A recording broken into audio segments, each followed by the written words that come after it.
सेहतनामा।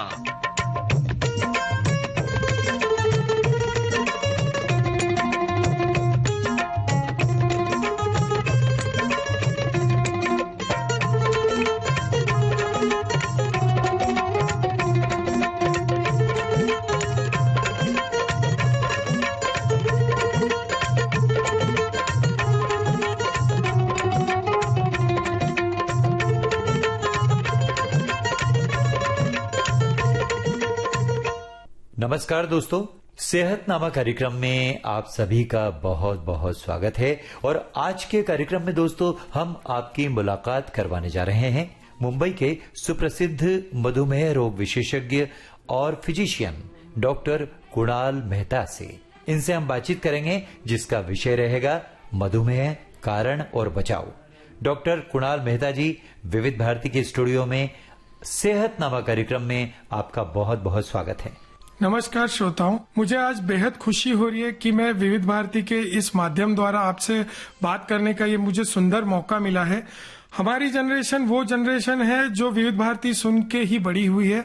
मैं महाराष्ट्र के एक छोटे गांव से बिलोंग करता हूं, जो विविध भारती सुनते ही बड़ा हुआ हूं, और अभी मुंबई में पिछले 10 साल से मैं प्रैक्टिस कर रहा हूं। डॉक्टर साहब, ये तो आपने परिचय दे दिया कि विविध भारती सुनते सुनते हमारी जनरेशन भी बड़ी हुई है। और देखिए, इसमें एक संयोग की बात यह है कि उसी चैनल पर जब आपको बातचीत का मौका मिलता है सुनने वालों से, तो अच्छा भी लगता है। जी, बहुत खुशी हो रही है। और ये मेरे लिए एक मीडियम है जहां से मैं इंडिया की पूरी जनता से जुड़ सकता हूं और उनको मेरे विचार पहुंचा सकता हूं और थोड़ा मैं उनको गाइड कर सकता हूं आज के विषय के बारे में। जी, आज का विषय हमने सुनने वालों को बता दिया है, मधुमेह, कारण और बचाव। तो डॉक्टर साहब, शुरुआत ऐसे करते हैं कि मधुमेह कई बार डरावना शब्द होता जा रहा है आज के दौर में। खासतौर से आपके पास भी जो मरीज आते होंगे उसमें उम्र की कोई सीमा नहीं होती। पहले होता था कि एक बड़े होने के बाद, आयु वर्ग निकलने के बाद मधुमेह एक रोग होता था। आजकल एक कॉमन सी बात हो गई है और भारत में तो इसका प्रभाव सबलता से बढ़ता जा रहा है। तो हम जानेंगे कि मधुमेह के प्रकार किस तरह से हैं और आप विस्तार से क्या कहना चाहेंगे। जी, मधुमेह जो बीमारी है सबको पता है, डायबिटीज मेलाइटस जिसको हम मेडिकल टर्म में कहते हैं, ये आजकल बहुत ही कॉमन बीमारी हो गई है। और कहने में दुख होता है कि India diabetes capital of the world बनते जा रहा है और यह बन गया है। मधुमेह के मुख्य 2 प्रकार होते हैं। एक होता है टाइप 1 डायबिटीज जिसको हम इंसुलिन डिपेंडेंट डायबिटीज मेलाइटस कहते हैं, और दूसरा होता है टाइप 2 डायबिटीज मेलाइटस जो कि एडल्ट्स में होता है, जो non insulin dependent diabetes mellitus बोलते हैं। तो टाइप 1 जो डायबिटीज होता है उसमें ये इंसुलिन की टोटल कमी होती है, पैनक्रियाज इंसुलिन सिक्रीट नहीं कर पाते। इसके लिए ये जो मरीज होते हैं ये पूरी तरह इंसुलिन पे डिपेंडेंट होते हैं और इनमें जो है टैबलेट्स हम नहीं दे सकते। इनका ट्रीटमेंट सिर्फ और सिर्फ इंसुलिन के इंजेक्शन से किया जा सकता है। टाइप 2 डायबिटीज जो है, जो कॉमनली पहले एडल्ट्स में होता था लेकिन आजकल काफी यंग लोगों में पाया जा रहा है, इसमें बहुत सारी चीजें हैं। जैसे इंसुलिन की कमी तो है ही, लेकिन साथ में इंसुलिन रेजिस्टेंस है, ओबेसिटी है, कोलेस्ट्रॉल बहुत ज्यादा बढ़ता है। ये सब फैक्टर्स के कारण इंसुलिन जो है शरीर में उसका प्रभाव कम हो जाता है, उसका असर कम हो जाता है, जिसके कारण शुगर बढ़ने लगता है। और एक प्रकार डायबिटीज होता है जो कि हम बोलते हैं जेस्टेशनल डायबिटीज मेलाइटस, जो कि प्रेग्नेंट महिलाओं में पाया जाता है। महिलाएं प्रेगनेंसी के पहले नॉर्मल होती, उनका शुगर नॉर्मल रहता है, लेकिन प्रेगनेंसी में कभी कभी हार्मोनल चेंजेस के कारण उनमें डायबिटीज शुगर बढ़ जाती है, डायबिटीज पाया जाता है, जो कि डिलीवरी के बाद 50-60% महिलाओं में उनका शुगर बिना ट्रीटमेंट के नॉर्मल हो जाता है। कुछ महिलाओं में ये शुगर आगे कंटिन्यू रहता है तो उनको डायबिटीज का ट्रीटमेंट लेना पड़ता है।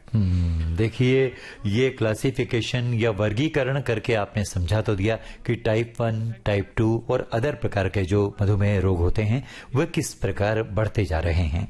लेकिन ये एक भ्रम सा पैदा हो गया। हम कभी देखते हैं कि बहुत ही मोटा व्यक्ति यदि हमारे समक्ष है तो हम एक एंटीसिपेशन कल्पना कर लेते हैं इसको डायबिटीज होगा या होने वाला है। ऐसा क्यों होता है? कि पहले नॉर्मल होती, उनका शुगर नॉर्मल रहता है, लेकिन प्रेगनेंसी में कभी कभी हार्मोनल चेंजेस के कारण उनमें डायबिटीज शुगर बढ़ जाती है, डायबिटीज पाया जाता है, जो कि डिलीवरी के बाद 50-60% महिलाओं में उनका शुगर बिना ट्रीटमेंट के नॉर्मल हो जाता है। कुछ महिलाओं में ये शुगर आगे कंटिन्यू रहता है, तो उनको डायबिटीज का ट्रीटमेंट लेना पड़ता है। देखिए, ये क्लासिफिकेशन या वर्गीकरण करके आपने समझा तो दिया कि टाइप 1, टाइप 2 और अदर प्रकार के जो मधुमेह रोग होते हैं वह किस प्रकार बढ़ते जा रहे हैं। लेकिन ये एक भ्रम सा पैदा हो गया। हम कभी देखते हैं कि बहुत ही मोटा व्यक्ति यदि हमारे समक्ष है तो हम एक एंटीसिपेशन कल्पना कर लेते हैं इसको डायबिटीज होगा या होने वाला है। ऐसा क्यों होता है? डायबिटीज मोटापे से बहुत रिलेटेड है। जो मेटाबॉलिक सिंड्रोम हम बोलते हैं, जिसमें है ओबेसिटी, डिस्लिपिडीमिया और हाइपरटेंशन, मतलब हाई ब्लड प्रेशर, कोलेस्ट्रॉल और मोटापा। मोटापे के कारण शरीर में इंसुलिन रेजिस्टेंस बढ़ता है, कोलेस्ट्रॉल मतलब चर्बी की मात्रा बढ़ जाती है। ये सब के कारण इंसुलिन का सिक्रीशन जो है उस पर असर होता है, और जो इंसुलिन सेंसिटिविटी है, डायबिटीज मोटापे से बहुत रिलेटेड है। जो मेटाबॉलिक सिंड्रोम हम बोलते हैं, जिसमें है ओबेसिटी, डिस्लिपिडीमिया और हाइपरटेंशन, मतलब हाई ब्लड प्रेशर, कोलेस्ट्रॉल और मोटापा। मोटापे के कारण शरीर में इंसुलिन रेजिस्टेंस बढ़ता है, कोलेस्ट्रॉल मतलब चर्बी की मात्रा बढ़ जाती है। ये सब के कारण इंसुलिन का सिक्रीशन जो है उस पर असर होता है, और जो इंसुलिन सेंसिटिविटी है, मतलब जो इंसुलिन का एक्शन है वो कम हो जाता है, जिसके कारण की शुगर कंट्रोल में तकलीफ होती है और शुगर बढ़ जाता है। अगर डॉक्टर साहब ये पूछा जाए कि जो आपके यहाँ मरीज आते हैं और सबसे पहली नजरिए वाली बात होती है, तो आप कैसे पहचान जाते हैं कि ये मधुमेह का टाइप 1 का रोगी बन चुका है? टाइप 1 के जो रोगी होते हैं वो नॉर्मली छोटे बच्चे रहते हैं, जिसको हम जुवेनाइल डायबिटीज भी पहले कहते थे। ये जैसे कि मैंने कहा, इसमें इंसुलिन की पूरी डेफिशिएंसी होती है, इसलिए ये बच्चे इंसुलिन डिपेंडेंट रहते हैं। मधुमेह के लक्षण वही है: वजन कम होना, भूख ज्यादा लगना, प्यास ज्यादा लगना, रात में पेशाब जाना पड़ता है काफी बार, 4-5 बार, इन्फेक्शंस होना या घाव नहीं भरना, ये सारे लक्षण हैं। और जब सीवियर हो जाते हैं, शुगर बहुत ज्यादा बढ़ जाती है, तो शरीर में केमिकल उथल पुथल होती है, जिसके कारण की मेटाबॉलिक एसिडोसिस हो सकता है, डिहाइड्रेशन होता है, पेशेंट को वॉमिटिंग हो सकती है और सांस लेने में तकलीफ हो सकती है। और जब हम शुगर चेक करते हैं तो पता चलता है शुगर 500 एंड अबव है। ओहो, इतना ज्यादा शुगर होता है। वैसे नॉर्मल जो यूनिट वैल्यू है वो क्या है शुगर की? नॉर्मल शुगर हम बोलते हैं, फास्टिंग जो है वो 100-110 के अंदर होती है, और जो पोस्ट लंच मतलब दोपहर के खाने के 2 घंटे बाद की शुगर होती है वो 130 के अंदर होनी चाहिए। अच्छा। जो अमेरिकन डायबिटीज एसोसिएशन है, जिन्होंने गाइडलाइन सेट की है, वो बोलते हैं कि सुबह खाली पेट 12 घंटे फास्टिंग करने के बाद का जो शुगर होता है वो 126 या उससे ज्यादा हो तो उसे हम डायबिटीज लेबल कर देंगे। अच्छा, यहाँ पर एक बात हम आपसे जानना चाहेंगे। बहुत सारे जो हमारे लोग होते हैं उनको पता नहीं होता है वो कि ये जो बात होती है कि भाई अचानक कोई आदमी महसूस करता है कि मुझे शुगर जैसा लग रहा है या बहुत भूख लगती है, फिर भी वजन कम होता जा रहा है, तो अगर मान लीजिए कि उसे शुगर नहीं है, लेकिन जांच के पहले या कुछ घंटों के पहले उसने मीठा कुछ ज्यादा खा लिया है, तो क्या जांच प्रभावित हो जाती है? नॉर्मली अगर जांच के पहले कुछ मीठा खा गया है तो उसमें थोड़ा प्रभाव पड़ सकता है, बट जो नॉर्मल इंडिविजुअल्स है या जो प्री डायबिटिक्स नहीं है उनमें इसका असर नहीं होगा। बॉडी की क्षमता ऐसी है कि वो उसको हजम कर लेगी। अच्छा, तो इसलिए प्रभाव नहीं पड़ेगा। बट याद रखिए, जब भी हम शुगर टेस्टिंग बोलते हैं फास्टिंग में, तो आपको 12 घंटा फास्टिंग रखना बहुत जरूरी है। जी हाँ भाई, देखिए चर्चा हमारी बहुत ही इम्पोर्टेंट सब्जेक्ट पर चल रही है। थोड़ा सा विराम हमें देना होगा और एक संगीतमय वातावरण को गुंजायमान करना होगा। हम चाहेंगे अपनी पसंद का कोई एक गाना बताइए आप। श्रोताओं को मैं, ये मेरे दिल का बहुत ही करीबी गाना है, ये मैं डेडिकेट करना चाहूंगा मेरी प्रिय वाइफ डॉक्टर प्रीति मेहता, जो कि एक रूमेटोलॉजिस्ट है और हमेशा मेरे साथ रही है मेरे इस जर्नी में, क्योंकि मैं फैमिली को बहुत कम समय दे पाता हूँ मेरी प्रैक्टिस के कारण, इमरजेंसीज के कारण, but she is always there. So गाने का नाम है तू मिले दिल खिले, फ्रॉम द मूवी क्रिमिनल। हम सुनवा रहे हैं क्रिमिनल फिल्म का बहुत ही रोमांटिक देखिए, बहुत ही उम्दा गाना सुनवाया आपने। और अब जब मरीज आपसे मिलते हैं, टाइप 1 के भी मिलते हैं, टाइप 2 के भी मिलते हैं, तो ये डिफरेंट या ये भिन्नता या विविधता या ये अंतर कैसे आप परीक्षण से करते हैं? टाइप 2 मरीज है ये। जैसे कि मैंने पहले बताया, टाइप 1 कॉमनली बच्चों में होता है, तो जल्दी जुवेनाइल डायबिटीज होता है, यंग बच्चों में होता है, और इसके सिम्टम्स जो डायबिटीज के हैं वही है, लेकिन ये बहुत बार इनको इमरजेंसी में लाया जाता है और हम चेक करते हैं तो शुगर ज्यादा होती है, या फिर स्ट्रांग फैमिली हिस्ट्री हो, या इनकी जो मदर है उनको प्रेगनेंसी में डायबिटीज रहा हो, तब हम सस्पेक्ट करते हैं कि बच्चे को डायबिटीज हो सकता है। या बच्चे का वजन नहीं बढ़ रहा है, बच्चा बहुत खा रहा है फिर भी वजन नहीं बढ़ रहा है, रात में बार बार पेशाब उठ रहा है, या पेशाब में इन्फेक्शन हो रहा है यंग बच्चों को, तो डायबिटीज हम सस्पेक्ट करते हैं। तो ये परीक्षण तो कुछ ब्लड से ही होता है? ये ब्लड से ही होता है, जिसमें कि हम फास्टिंग और पोस्ट लंच शुगर करते हैं।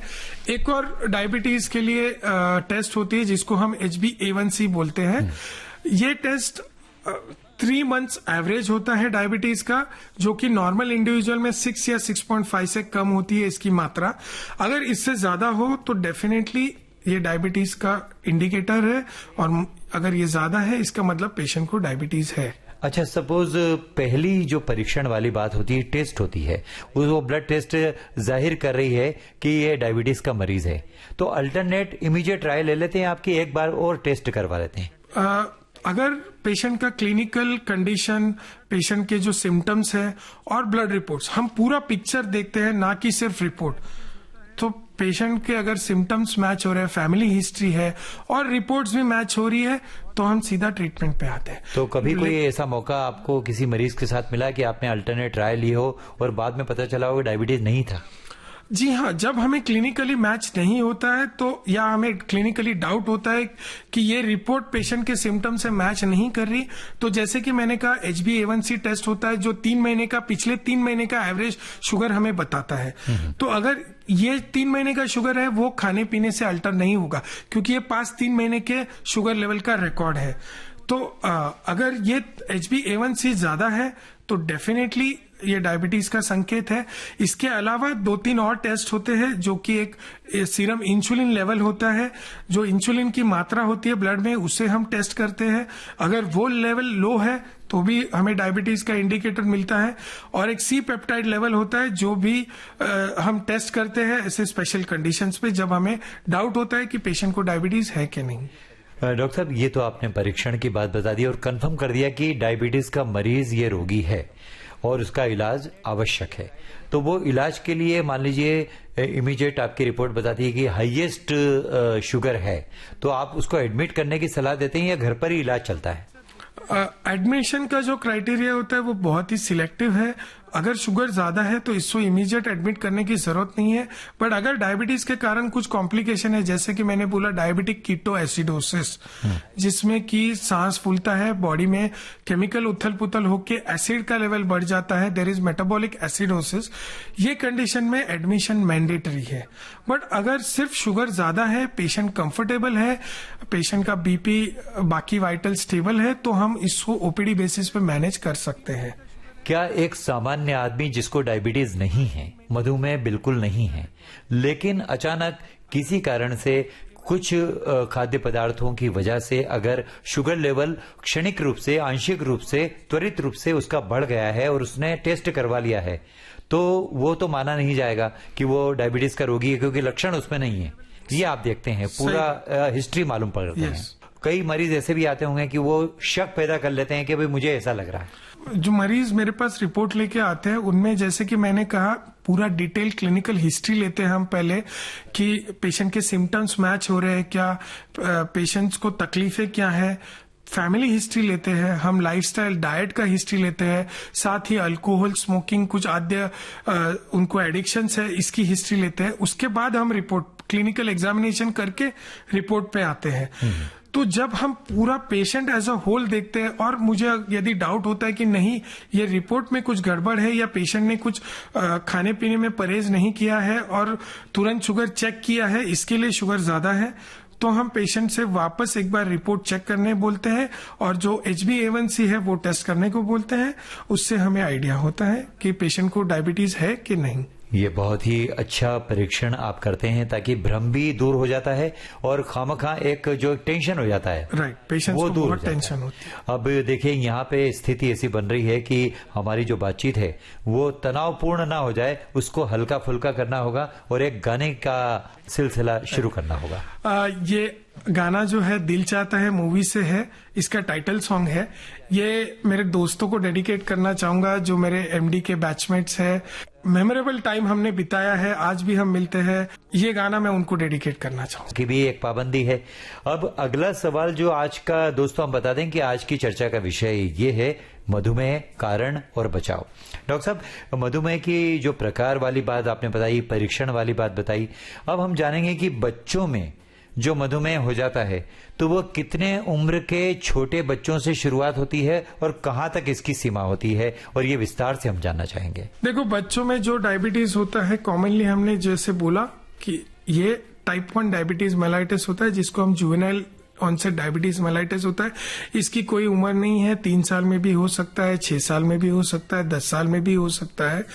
तो जैसे कि मैंने बोला, इसके लक्षण हैं, उनको ध्यान में रखना चाहिए और अगर इन में से कुछ भी सिम्टम्स दिखे तो तुरंत अपने डॉक्टर को या पीडियाट्रिशियन को दिखाना चाहिए। फिर वो आगे जांच करके बता सकते हैं कि मरीज को डायबिटीज है कि नहीं और उसकी सही ट्रीटमेंट दे सकते हैं। पर यहाँ पे मैं एक बात बताना चाहूंगा कि जैसे टाइप 2 डायबिटीज में हमारे पास बहुत सारी टैबलेट्स है, दवाइयां हैं।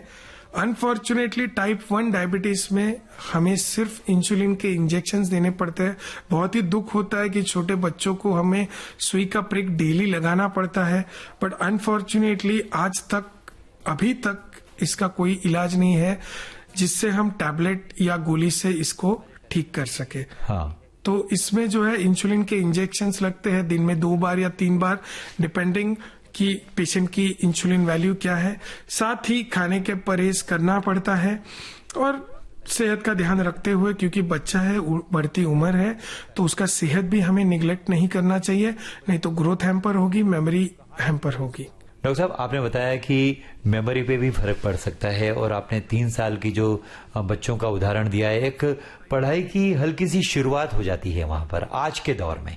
पहले तो देर से पढ़ते थे बच्चे, तो क्या उसकी ग्रोथ रेट में कुछ ऐसा फर्क पड़ता है कि जैसे जैसे इसका विकास हो रहा है तो डायबिटीज की वजह से उसमें कहीं कुछ कमी आती है?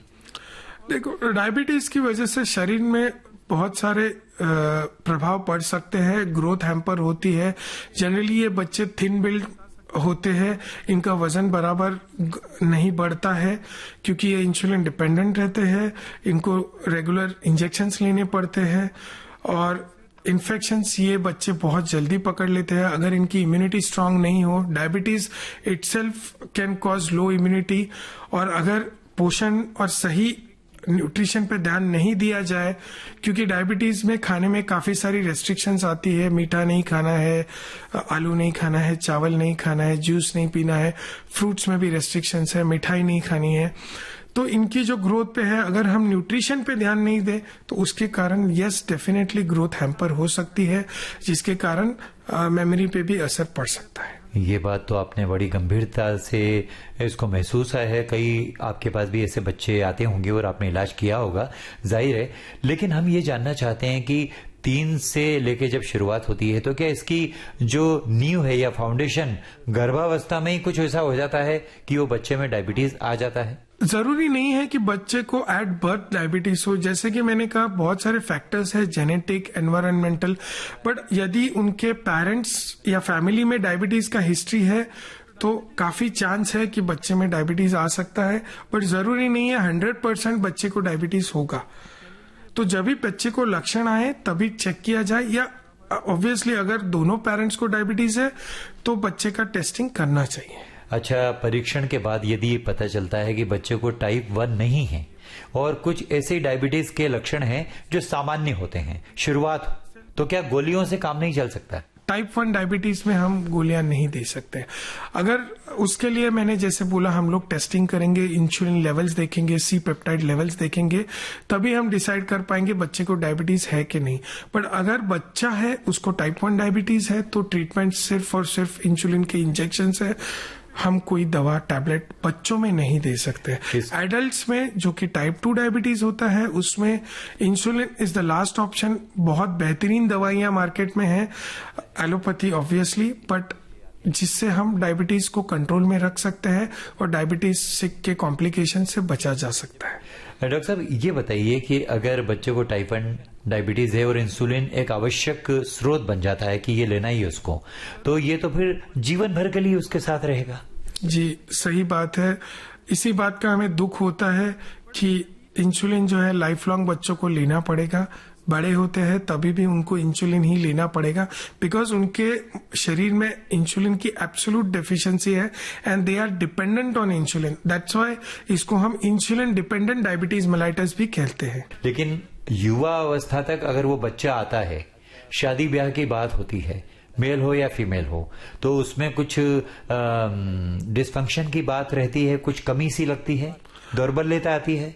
डायबिटीज में सेक्सुअल डिस्फंक्शन होता है, बट अगर आप डायबिटीज को कंट्रोल में रखें, सही न्यूट्रिशन रखें, तो आप एक नॉर्मल लाइफ जी सकते हैं। आपकी फर्टिलिटी पे कोई असर नहीं पड़ेगा। अच्छा, ऐसे कोई मरीज आपके पास आते हैं जिसकी आयु 15 से 20 साल हो, युवावस्था कही जा सकती, किशोरावस्था, टीनेजर, उनको डायबिटीज हुआ हो अपनी लाइफस्टाइल बिगड़ने के कारण, तो क्या वो, और मान लीजिए फैमिली हिस्ट्री में किसी को नहीं है, तो वो क्योरेबल है? डायबिटीज जो है इसका कोई क्योर नहीं है अनफॉर्चुनेटली। हाँ, प्री डायबिटिक कंडीशन होती है जिसको हम प्री डायबिटीज बोलते हैं, मतलब उनका शुगर जस्ट नॉर्मल रेंज के बाहर है, या वो पेशेंट्स है जिसको हम अगर सही लाइफस्टाइल दे, उनका डाइट कंट्रोल करें, उनको फिजिकल एक्सरसाइज या फिजिकल एक्टिविटी करें वो पेशेंट्स, तो उनका शुगर कंट्रोल में रह सकता है, उनको कोई दवा की आवश्यकता नहीं है। आजकल जो हम देख रहे हैं अर्बनाइजेशन, ये बहुत ही भयानक बीमारी है बच्चों के लिए, बिकॉज बच्चे काउच पोटैटोज बन रहे हैं, सोफा पे बैठ के टीवी देखना, घंटों मोबाइल में घुसे रहते हैं। जब हम छोटे थे तब हम बाहर खेलने जाते थे, मैदानों में आउटडोर गेम्स खेलते थे, क्रिकेट हो, फुटबॉल हो, कबड्डी हो, खो खो हो, ये सब खेलते हुए हम बड़े हुए। लेकिन आज के अगर हम यंग जनरेशन देखें तो वो कंटिन्यूअसली मोबाइल में घुसे रहते हैं, या फिर प्ले स्टेशन है, टीवी है, यूट्यूब है, नेट इंटरनेट है, तो इसके कारण उनकी फिजिकल एक्टिविटी बहुत कम हो गई है। आउटडोर जो गेम्स रहते हैं आजकल बहुत कम खेलते हैं, जिसके कारण obesity is on the rise. बहुत सारे यंग बच्चे हैं जिनको जो ओबेसिटी के शिकार है, जिनमें कोलेस्ट्रॉल ज्यादा है, वजन, मोटापा जिसे हम बोलते हैं, वो बहुत बढ़ रहा है, और ये सब का असर डायबिटीज की तरफ उनको ले जा रहा है। उनको युवा अवस्था में 20, 25, 30 साल में डायबिटीज हो रहा है। इसके कारण डायबिटीज के कॉम्प्लिकेशंस भी आगे बढ़ के उनको होने वाली है। ये बहुत एक चेतावनी भरी बात आपने कही है, कॉम्प्लिकेशंस। इस बिंदु को लेकर हम प्रश्न आपसे पूछेंगे, लेकिन फिलहाल हम आपकी पसंद का एक गाना सुनना चाहेंगे यहाँ पर। ये जो गाना है ये दिल के बहुत करीब है, और ये मैं डेडिकेट करना चाहूंगा मेरे पेरेंट्स को। तो तारे ज़मीं पर का ये बहुत ही उम्दा सॉन्ग है, माँ। ये मैं मेरी माँ को डेडिकेट करना चाहूंगा।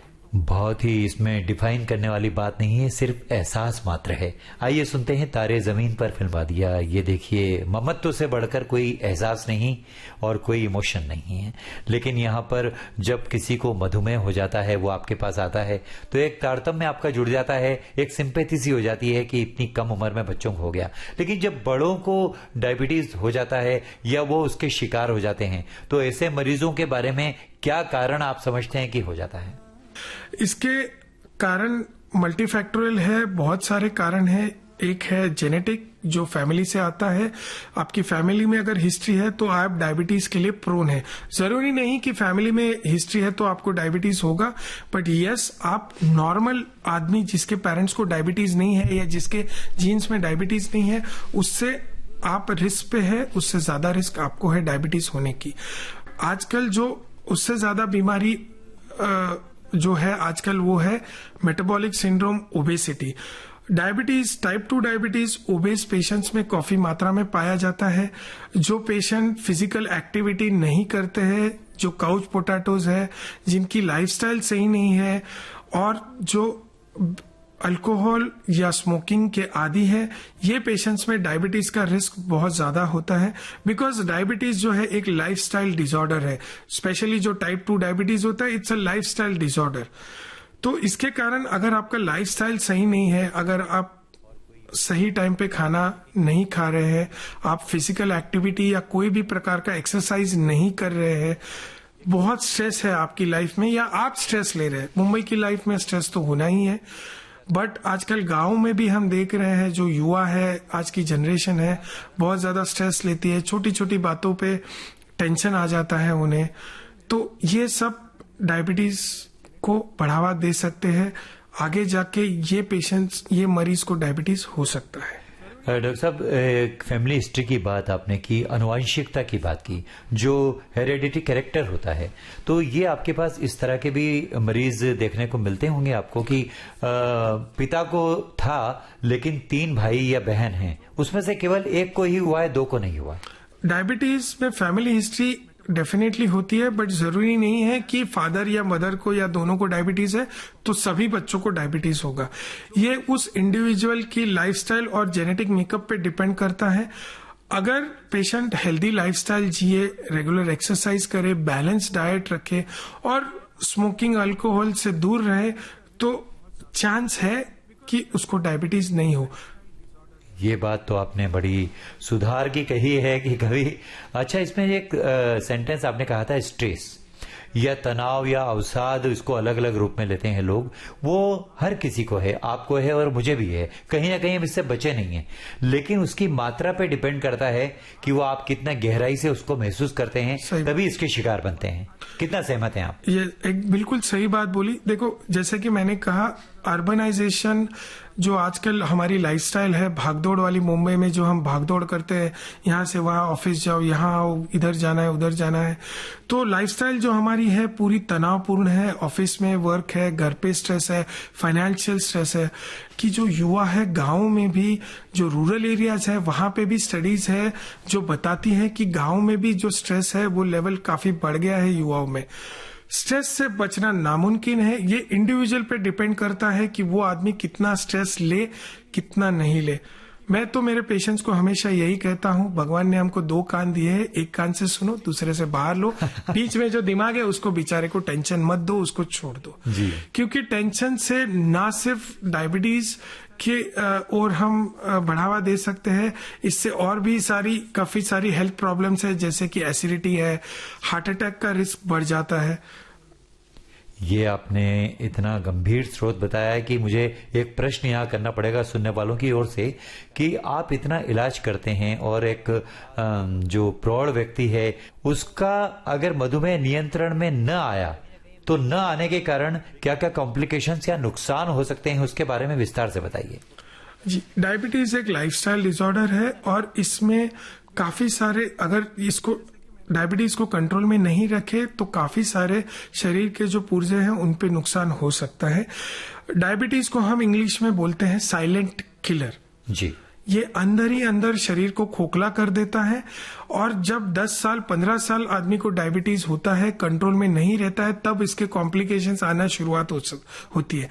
लेकिन जब कॉम्प्लिकेशंस सेट इन हो जाते हैं तो काफी देर हो चुकी होती है, काफी इसके कारण मोर्टेलिटी और मॉर्बिडिटी होती है। डायबिटीज जो कॉम्प्लिकेशंस है ये माइक्रोवैस्कुलर और मैक्रोवैस्कुलर बोलते हैं। सरल भाषा में कहा जाऊं तो शरीर के सभी अवयवों पे इसका असर होता है, बुरा असर। आंखों में हम डायबिटिक रेटाइनोपैथी कहते हैं, जिसमें जो आंख का पर्दा है जहां पे इमेज बनती है उसे डैमेज होता है, पेशेंट्स को आगे जाके दिखना बंद हो सकता है। डायबिटिक पेशेंट्स में कैटरैक्ट्स बहुत जल्दी होते हैं, जिसको हम मोती बिंदु कहते हैं। तो ये पेशेंट्स को कम उम्र में कैटरैक्ट होता है, ऑपरेशन से ये सही हो सकता है। बट अगर डायबिटिक रेटाइनोपैथी बढ़ गया तो इसके कारण उनको दिखना बंद हो सकता है। फिर डायबिटीज से किडनी पे प्रभाव पड़ सकता है, जिसे हम डायबिटिक नेफ्रोपैथी बोलते हैं, जिससे कि क्रिएटिनिन लेवल बढ़ सकता है, किडनी खराब हो सकती है और आगे जाके ये पेशेंट्स डायलिसिस पे भी लैंड अप हो सकते हैं। इतना गंभीर रूप से डायबिटीज का असर होता है। तीसरा असर डायबिटीज का होता है हार्ट पे, जिसमें हार्ट अटैक जो है ये हो सकता है। लॉन्ग स्टैंडिंग डायबिटीज में स्पेशली हार्ट अटैक उन पेशेंट्स में होता है जिनको ओबेसिटी है, जिनको फैमिली हिस्ट्री है, जिनका कोलेस्ट्रॉल यानी चर्बी की मात्रा ज्यादा है। तो हम जिन पेशेंट्स को डायबिटीज है, साथ में ब्लड प्रेशर है और साथ में कोलेस्ट्रॉल भी है, ये पेशेंट्स बहुत ज्यादा रिस्क में होते हैं जिनको हार्ट अटैक आ सकता है। इसके अलावा डायबिटीज का ब्रेन पे भी असर हो सकता है, because diabetes and cholesterol hand in hand चलते हैं। तो ये पेशेंट्स को लकवा यानी पैरालिसिस भी हो सकता है। डायबिटीज में न्यूरोपैथी होती है, जिसमें हम हाथों में पैरों में झंझनाहट होती है और आगे जाके तलियों में और हाथ के जो पंजे है उसमें जलन होती है। ये जलन बहुत सीवियर हो सकती है और इसके कारण पेशेंट्स को बहुत तकलीफ होती है, रात की नींद भी डिस्टर्ब होती है। हमने ये भी मरीजों में देखा है, पाया है कि आपने हाथों की जो जलन बताई है, पैरों की पगतलियों में जो ऐसा होता है कि ऑपरेशन तक करना पड़ता है। डायबिटीज का एक बहुत ही इंपॉर्टेंट कॉम्प्लिकेशन है डायबिटिक फुट। जैसे कि मैंने बताया, न्यूरोपैथी में क्या होता है कि इनकी जो नर्व्स है वो कमजोर हो जाती है, इनके सेंसेशन जो है वो चले जाते हैं, इसलिए ये पेशेंट्स को पैरों में सेंसेशंस नहीं होता है। काफी बार ये होता है कि पैरों में जख्म हो गई, लेकिन पेशेंट्स को पैरों में सेंसेशन नहीं होने के कारण ये जख्म बढ़ता जाता है और डायबिटीज के जो मरीज है ये काफी बार अपने फुट चेक नहीं करते हैं। इसलिए हम हमेशा मेरे पेशेंट्स को मैं इंस्ट्रक्शंस देता हूं कि डेली बेसिस पे एक बार एटलीस्ट दिन में अपना फुट इंस्पेक्ट करना चाहिए और फुट वेयर जो है वो प्रॉपर फुटवेयर होनी चाहिए और फुट इंस्पेक्शन होना चाहिए। तो ये जो डायबिटिक फुट है इसमें कॉम्प्लिकेशंस होके इन्फेक्शन हो सकता है और ये इन्फेक्शन स्प्रेड होके हमें काफी बार एम्पुटेशन भी करना पड़ता है, मतलब पैर को काटना पड़ता है। वो लेवल हम डिसाइड करते हैं कि इन्फेक्शन कहाँ तक फैला है, बिलो नी होता है, बिलो एंकल, अबव एंकल होता है, तो डिपेंडिंग, या कभी कभी सिर्फ एक उंगली काटनी पड़ सकती है। तो इतना भयानक ये कॉम्प्लिकेशन है डायबिटिक फुट। लेकिन यहाँ आप क्या सलाह देना चाहेंगे कि उसमें मटेरियलिस्टिक ढंग से देखें तो प्लास्टिक का चप्पलों का उपयोग कर सकते हैं या पूरा जूता और मोजा बंद करके पहनते हैं तो मॉइस्चराइजेशन होता है, तो उस पैर की अवस्था को कैसे रखा जाना चाहिए? नहीं, डायबिटिक फुट केयर में यही है कि आप अपने फुट क्लीन और ड्राई रखें। You can wear soft chappals, आजकल मार्केट में भी स्पेशल डायबिटीज फुटवेयर आती है जो आप पहन सकते हैं। जो पेशेंट्स में डायबिटीज कॉम्प्लिकेशन है या डायबिटिक फुट है या कभी कभी फ्लैट फुट होता है, उनके लिए स्पेशल फुटवेयर भी आते हैं। न्यूरोपैथी पेशेंट्स के लिए भी स्पेशल फुटवेयर है। लेकिन जो आम जनता है जिनको डायबिटीज नहीं है, उनको हम ये सलाह देते हैं कि आप कंफर्टेबल फुटवेयर पहने, ज्यादा टाइट शूज नहीं पहने और पैरों घर पे आते ही पैरों को खुला रखें, उनको हमेशा डेली बेसिस पे इंस्पेक्ट करें। इसका मतलब थोड़े समय के लिए जब बहुत सारी बंदिश हो जाती है तो उसको आपको थोड़ा हवा के रूप में रखना चाहिए, थोड़ा खुला रखना चाहिए, मोजे वगैरह ना पहने उस समय के लिए। बहुत अच्छी बात बताई आपने। लेकिन यहाँ पर हम चाहेंगे कि हमारी चर्चा को थोड़ा सा विराम देंगे और हम गति से आगे बढ़ रहे हैं। आपकी जो संगीत वाली बात है वो कौन सी है? ये गाना है, ये मैं अपने में जो गीत आपने सुनवाया, उम्मीद ही नहीं पूरा यकीन है कि सुनने वालों को बहुत अच्छा लगा होगा। और अब हम जो सवाल आपसे पूछेंगे उसमें तमाम सुनने वाले भी इसमें शामिल हैं। मुझे उम्मीद है कि ये जानना जरूर चाहेंगे कि डायबिटीज ना हो इसके लिए क्या क्या सावधानियां रखनी चाहिए, क्या बचाव के तरीके अपनाने चाहिए। डायबिटीज ये एक लाइफस्टाइल डिसऑर्डर है, हम डेफिनेटली इससे बच सकते हैं और इसको हम डिले कर सकते हैं अगर फैमिली हिस्ट्री है तो भी। हमारी लाइफस्टाइल सही रखे, हम एक बैलेंस डाइट फॉलो करें और रेगुलर एक्सरसाइज करें तो डायबिटीज के भयानक बीमारी से बचा जा सकता है। तो मैं मेरे पेशेंट्स को हमेशा कहता हूं कि आप डेली एक्सरसाइज करें। आजकल के युवा और एडल्ट्स में फिजिकल एक्टिविटी या एक्सरसाइज जो है वो बहुत ही कम होगी। घर से निकलते हैं, बाइक है, कार है, वहां से ऑफिस जाते हैं या बस पकड़ के ऑफिस जाते हैं, फिर ऑफिस से घर आते हैं, घर बैठते ही टीवी के सामने बैठ जाएंगे थके हुए, टीवी के सामने ही खाना खाएंगे और फिर सो जाएंगे। तो फिजिकल एक्टिविटी जो है ये आजकल कॉमन पब्लिक है, इनमें बहुत ही कम होती जा रही है। स्ट्रेस बढ़ रहा है, इसके कारण भी लोग खाना लेट खा रहे हैं, टाइम पे खाना नहीं खाते हैं कि नहीं मैं पहले काम करूंगा, ये सर पे बैठा है, बॉस सर पे बैठा है, मैं पहले काम खत्म करता हूँ फिर खाना। मेरा ये सुझाव है और मेरे श्रोताओं से ये कहना है कि आप खाना जो है टाइम पे लीजिए, हेल्दी डाइट फॉलो कीजिए। आजकल जंक फूड का क्रेज है। मैं ये नहीं कहता कि आपको टेस्टी फूड या जंक फूड नहीं खाना चाहिए, इसको आप संडे को एंजॉय कीजिए, बट बाकी 6 दिन जो है हफ्ते के, उस दिन आप एक बैलेंस डाइट लीजिए। डाइट के बारे में बताना चाहूंगा कि हमें जो है बैलेंस डाइट लेना चाहिए। डाइट में सही मात्रा में कार्बोहाइड्रेट्स, प्रोटीन इंटेक और फैट इंटेक होना चाहिए। फैट का इंटेक, चर्बी का इंटेक या चर्बी युक्त पदार्थों का इंटेक कम रखना चाहिए। खाने में सलाड्स, हरी सब्जियां, फ्रूट्स और टोन्ड मिल्क का सेवन करें। रेगुलर बेसिस पे आपको सलाड्स और फ्रूट्स लेना चाहिए। साथ ही नॉन वेजिटेरियन फूड है जो एंजॉय करते हैं वो बेशक खा सकते हैं, लेकिन रेड मीट और एग यॉक, जो एग यॉक होता है उससे कम लेना चाहिए। और तली हुई चीजें, फ्राइड स्टफ, इसका सेवन कम करना चाहिए। कॉमन एक मिसकंसेप्शन है कि मीठा खाने से डायबिटीज होता है। नहीं, ये मिसकंसेप्शन है, ये एक मिथ है कि आप मीठा खाएंगे तो आपको डायबिटीज हो जाएगा, ऐसा नहीं है। बट यस, अगर आप हाई कैलोरी फूड जिसमें कि घी, तेल, चर्बी ज्यादा है, ऐसा फूड का सेवन रेगुलर करेंगे और फिजिकल एक्टिविटी नहीं करेंगे तो यस, आप डायबिटीज की ओर एक कदम बढ़ा रहे हैं। आपको फ्यूचर में जाके डायबिटीज होने की संभावना है। ये आपने सही कहा कि मीठे के बारे में जो मिथ है, खा सकते हैं लेकिन उसको पचाइए भी। यस। अच्छा डॉक्टर साहब, एक चलन सा निकला है, कोई भी पदार्थ हो उसमें कहा जाता है आप ले सकते हैं शुगर फ्री। तो what is sugar free?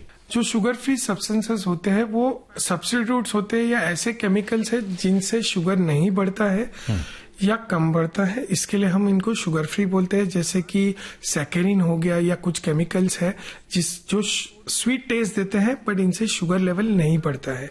Stevia है जो एक नेचुरल प्रोडक्ट है, ये भी शुगर फ्री होता है। तो जो पदार्थ या मिठाइयां बनाई जाती है इनमें इन केमिकल, शक्कर या चीनी या गुड़ का इस्तेमाल न करते हुए ऐसे केमिकल्स या ऐसे सब्सटेंसेस यूज होते हैं जिनसे कि उसका कैलोरी काउंट और शुगर काउंट लो हो या उससे शुगर नहीं बढ़े। तो हम ये सलाह देते हैं पेशेंट्स को कि ये जो शुगर फ्री सब्सटेंसेस है इनका सेवन आप कर सकते हैं, बिकॉज दिल तो करेगा, दिल तो अभी भी बच्चा है, मीठा खाने की जिद तो करेगा। तो आप कभी कभी इंडल्ज कर सकते हैं, बट ये जो शुगर फ्री मिठाइयां स्पेशली होती है उनमें मावा है, घी है, तो कोलेस्ट्रॉल इनसे बढ़ सकता है। तो मेरी ये सलाह रहेगी कि आप इनको रेगुलरली नहीं ले, कभी कभार खुद को खुश करने के लिए या शाबाशी देने के लिए कि अगर आपने डायबिटीज कंट्रोल रखी है, रेगुलर आप इसको फॉलो कर रहे हैं, तो once in a while it's okay to indulge. तो ये तो तमाम सारी जो लाइफस्टाइल से संबंधित जानकारी है आपने दे दी है और हमें उम्मीद है कि लोग इसको स्वीकारेंगे, मानेंगे और उसका पालन करेंगे। अब चलते चलते एक गाना तो बनता है, वो आपकी पसंद का नगमा कौन सा है? ये आखिरी गाना है जो मैं श्रोताओं को डेडिकेट करना चाहूंगा, पूरे इंडिया के श्रोताओं को। ये AR रहमान साहब का बहुत ही रोंगटे खड़े कर देने वाला गाना है जो मेरे दिल के बहुत करीब है और हर इंडियन के करीब होना चाहिए। माँ तुझे सलाम। आइए सुन, देखिए देशभक्ति पूर्ण जज्बे से जो लबरेज था ये गाना सुनवाया। और अब चलते चलते आखिर में एक कोई संदेशनुमा बात हमारे मधुमेह के रोगियों को कहना चाहेंगे तो वो क्या है? मैं आखिर में यही कहना चाहूंगा सब श्रोताओं को कि डायबिटीज एक लाइफस्टाइल डिसऑर्डर है और अगर हम सही लाइफस्टाइल चुने तो हम इस भयानक बीमारी से बच सकते हैं, इसके कॉम्प्लिकेशन से बच सकते हैं। Eat healthy, exercise regularly and stay away from smoking and alcohol. इतने गहन विषय पर आपने सरल शब्दों में आज का हमारा जो विषय था मधुमेह कारण और बचाव, इस पर अपनी चर्चा की और लोगों को समझाया, हमारे सुनने वालों से मुखातिब हुए। इसके लिए विविध भारती में आने के लिए और इस तरह की चर्चा करने के लिए विविध भारती की ओर से तमाम सुनने वालों की ओर से आपको दिल से शुक्रिया अदा करते हैं। एक बार फिर से सब श्रोताओं का और विविध भारती का तहे दिल से शुक्रिया करूंगा कि आपने मुझे ये मौका दिया यहाँ आने के लिए और अपना कीमती समय दिया मुझे सुनने के लिए। धन्यवाद। तो दोस्तों, ये थी मुलाकात मुंबई के सुप्रसिद्ध मधुमेह रोग विशेषज्ञ और जाने माने फिजिशियन डॉक्टर कुणाल मेहता से। चलते चलते आपको बता दें, आज के कार्यक्रम में तकनीकी सहयोगी वंदना ठाकुर थीं और कार्यक्रम के प्रस्तुतकर्ता रामकरण मीणा। अब दीजिए आज के सेहतनामा कार्यक्रम से अपने दोस्त राजेंद्र त्रिपाठी को भी इजाजत। नमस्कार।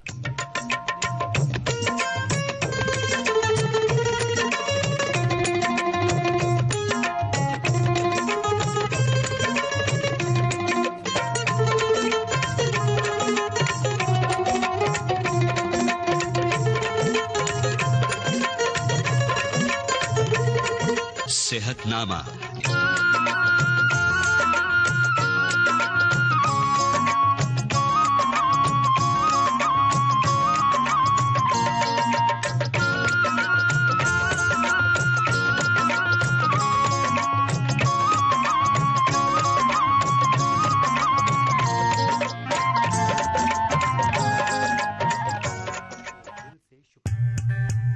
विविध भारती पर धूम मचा रहा है हेलो फरमाइश। मुद्दत से दूर थे तुम हम, एक जमाने के बाद मिलना अच्छा लगा। जब से ये प्रोग्राम बंद हुए थे ना, तब लोग चर्चाएं करते थे कि विविध भारती से कब प्रोग्राम चालू होंगे। हम लोगों को अब सफलता मिली है तो हमें बहुत खुशी है सर। श्रोताओं की पहली पसंद, पहला प्यार होता है ना, फोन इन प्रोग्राम होता है कि अपनी आवाज करोड़ों लोगों तक पहुंचे। और एक ऐसा रेडियो स्टेशन विविध भारती है कि आवाज श्रोताओं के कानों में गूंजती है। आपको बता दें, हेलो फरमाइश कार्यक्रम के लिए आप भी कर सकते हैं फोन कॉल। रिकॉर्डिंग बुधवार को दिन में 11 बजे से लेकर 1 बजे के बीच। हेलो फरमाइश कार्यक्रम का प्रसारण मंगलवार और गुरुवार को शाम 4 बजे। पुनः प्रसारण बुधवार और शुक्रवार को दिन में 10 बजे विविध भारती पर। हेलो फरमाइश।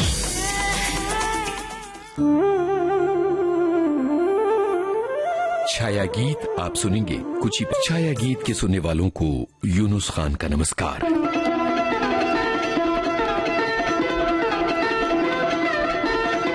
पंख लगाकर उड़ जाता है वक्त, हाथ नहीं आता